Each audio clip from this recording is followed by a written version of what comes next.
We were already feeling a little weary and still had a grueling 8-hour drive ahead that day. But our spirits were lifted as we approached Warsaw. Many fans and car clubs heard news of our journey and were gathered to welcome their hero on the outskirts of the city. That's very good. You're going to find out some signatures from us. Very lovely. This was my first taste of the Paddy Hopkirk Global Fan Club. It was a bit quiet and immense, but here we are on the outskirts of Warsaw and you've just been besieged by about 15 minis and all these fantastic... Lovely. How do you feel? Well, I feel very good. I'm dying to meet the man who was actually here 40 years ago, you know, but it's really great to see this. Fantastic. They really still care about it, don't they? Oh, lovely. Absolutely wonderful. Right, let's crack on into Warsaw. Right. Old minis, new minis, men, women, dogs, cuddly toys, they've all turned up to experience the Hopkirk legend up close and personal. And I'm glad they did, because with Paddy's sense of direction, we'd still be trying to find Warsaw city centre now. The Palace of Culture was one of many official control points throughout the rally, requiring drivers to clock in. Cars that failed to do so were automatically disqualified. For those who could afford the time, it was a chance for a quick refreshment and a loo stop, while mechanics dealt with any technical problems.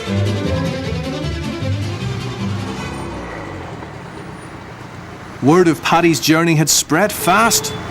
To mark his arrival, the Poles had recreated the original checkpoint. Look at this. I think we had a Longines clock somehow. I think we had a stop time, yeah, I think so.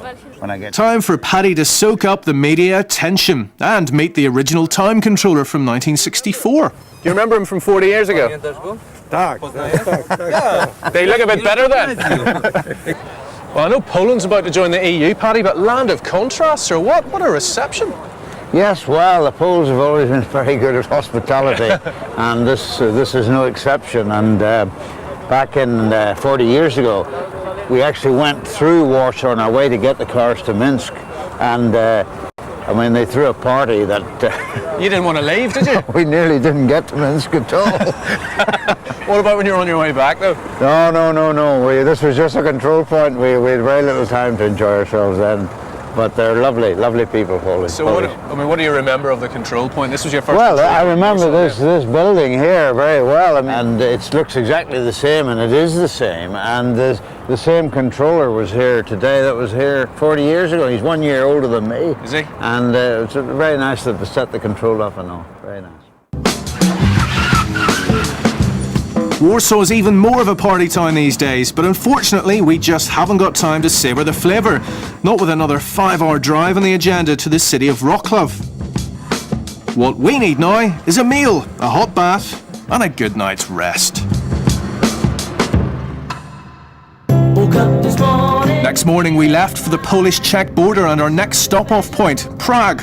The roads were clear, the sun was shining, but it seemed my ace driver didn't have a clue which way we were going. I'm just looking at where we're going. We're going south, according to that sun. We're going east. We're going west at the moment, aren't we? You've just said we're going south, we're going east, we're going west. There's only got one left. We're not going north. Navigating by the sun. So I always navigate with the sun and the stars. Are you an ancient mariner as well as an ancient rally driver? Oh, yes. Were you fascinated with cars and driving whenever you were a wee nipper then? Well, very much so. I was actually given a car when I was 9 years of age. It was a thing called a Harding. It was a little two-seater. It was more like a bath chair, and it belonged to the clergyman next door. And then when he died, he left it to me as well. And here I had a car when I was 9. Yeah, that's a nice story. And the wheels, the brakes only worked on the rear wheels. So every time you braked hard, it was like using handbrakes again. So it certainly taught me about the balance, I think, I suppose, at an early age. And what about fitness back then? Because everybody's obsessed with that now. And we weren't that fit. I mean, we enjoyed life. I mean, but no, we weren't fit like where they are today. And certainly, when we were practicing, I mean, we used to have a hell of a good time, you know. You mean you went rallying with hangovers? Well, I wouldn't say we went rallying. We went practicing with hangovers. No, we didn't. No, we didn't. We didn't go rallying. Oh no, didn't. That would have been too. That would have made it too much like hard work. Yeah.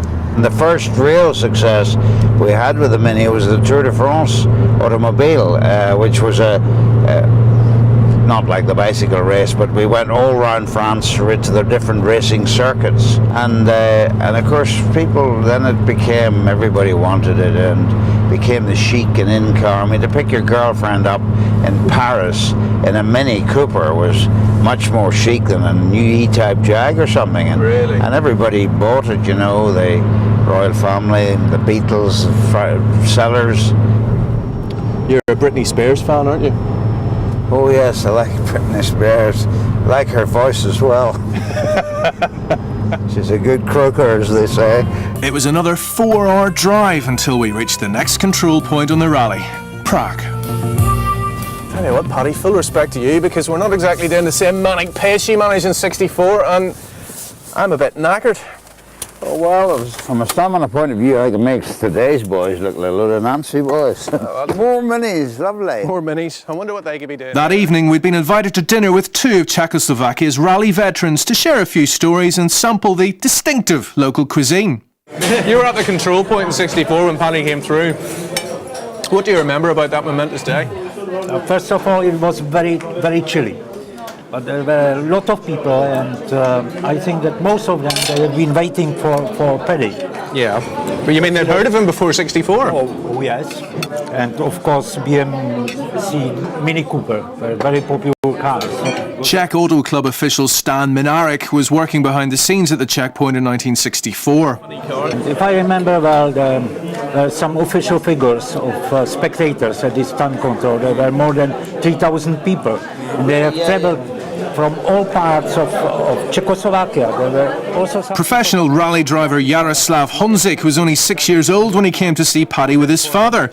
What a shame he didn't speak a word of English. The borders were pretty good for us in those days because the rally was getting a lot of publicity, but the only bit that was a little bit hostile was the Czech border. I'm not blaming Czechoslovakia for that, but that was the end of the Iron Curtain, and they were looking under the car with mirrors and things, and I had 4 big spike tires in a sack on the back seat of the Mini, and the sort of guard went to stick his bayonet in case there was a body in there, you know, and I said, no, it's just tires, and he went to feel them, you know, hard, and the spikes went into his hand. He really cut himself, and I was sort of so pleased, you know. It's awful. Yeah, it is bad, yeah.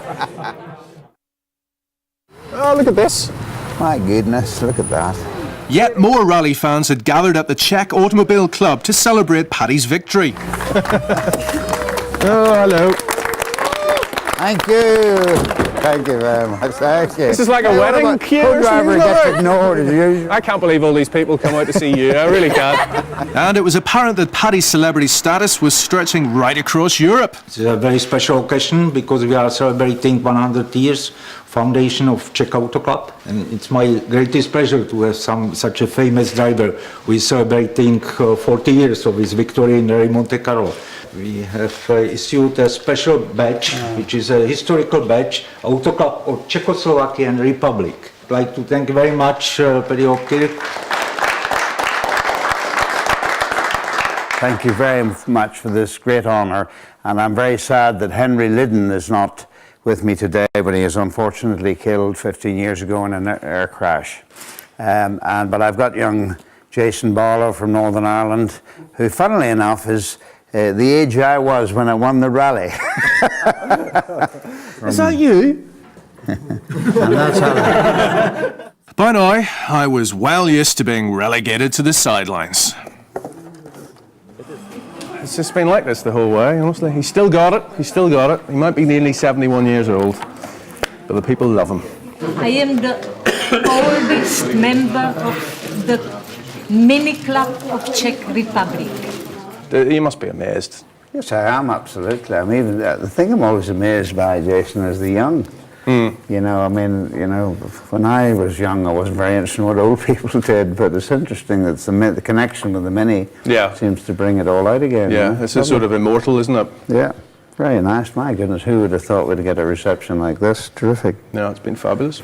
Mind you, maybe some of Paddy's fans were taking their dedication to the cause a little too seriously. Christian, and Bernard. And a pair of very, very old skis. You got up at what, 4 o'clock this morning? 4 o'clock in the morning, we left Austria, yeah. Austria? Yeah, with 20 centimeters snow. And you've driven all the way from there in this car? In this car. To meet him? Yes. They're even more bonkers than you are, Paddy. I know. Thank you. How lovely. A pleasure to meet you. Honor. It's a pleasure. We left Prague bound for the German border with another 400 miles to clock up that day. Paddy, we're exactly halfway through. I tell you, never mind 37 on the door of the car. I felt as though I've been married to you for 37 years, but we haven't had any major rows yet. No, it's been very good, but 3 more days to go yet. But it's important. It must have taught you, great tolerance for your co-driver. Whenever you're all those thousands of miles, you really must have got on well with the guys you were stuck in the cars with. It's a good test of character. Been humped up in this box for a few days. And we had a good night's sleep in there. Not together, I hasten to add, because we aren't actually married. And where are we off to now then? We're off to Reims. Reims. In France. It's pronounced Reims, spelt R-E-I-M-S, isn't it? Reims. That's right. Champagne territory. Over the next 2 days, our trip would take us through the original control points in Germany, Holland and Belgium, before reaching the city of Reims. So, all modesty aside, Paddy, exactly how famous did you get? I mean, I certainly was well known in Ireland, whether it was... Well, they flew the car back, didn't they, for what, Sunday night at the London Palladium, which 19 million people watched every week?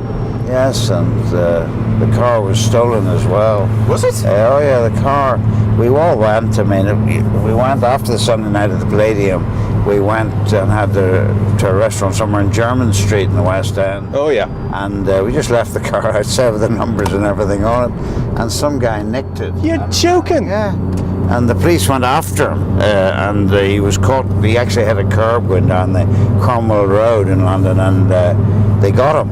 And I actually had to go to court to Bow Street the next morning. Yeah. And he was there. When he was asked why did he do it, was he a car thief? No, he said he just read so much about the car, he was dying to drive it to see what it was like.